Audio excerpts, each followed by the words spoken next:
నమస్కారాలండి. ఒక్క మాట. అదేమంటే మా వాడొకడు నాకన్నా చిన్నోడే. కానీ నాకు బాబాయ్ అయితడు.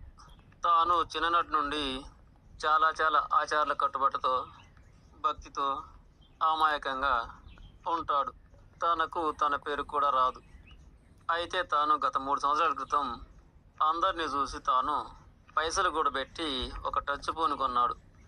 ముందుగా ఆ ఫోను దేవుడి వద్ద పెట్టి దండం పెట్టి ఆ విధమైన భక్తితో దానిని వాడుడు మొదలుపెట్టాడు.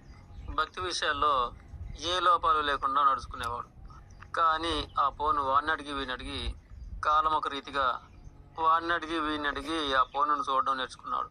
మొదట్లో అర్థం కాక ఏవేవో చూసేవాడు. ఇక క్రమంగా లోక జ్ఞానానికి సంబంధించిన విషయాలు చూడనారంభించాడు. అలా అలా అలా కాలక్రమేణా ఇప్పుడు తాను ఈ లోకాన గల ఆచారాలు, నమ్మకాలు, చాలా వరకు అమాయకత్వం అని, మూఢమని, అవకాశవాదం అని, బానిసత్వం అని, అదంతా కూడా అజ్ఞానం అని, ఈ విధంగా చాలా చాలా లోక జ్ఞానాన్ని, మూఢనమ్మకాలను, బానిస విధానాలను, కులాల మతాల్లో ఉన్న బానిసత్వ అధోగతి కట్టుబాట్లను పూర్తిగా అర్థం చేసుకొని ఈ విధంగా తనలో చాలా మార్పులు వచ్చాయి.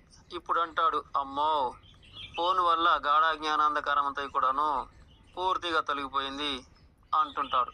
నిజానికి ఇప్పుడు తాను డిగ్రీ చదువుకున్న వాడితో సమానంగా, ఇంకా అంతకన్నా ఎక్కువగానే వ్యవస్థ గురించి వివరిస్తాడు.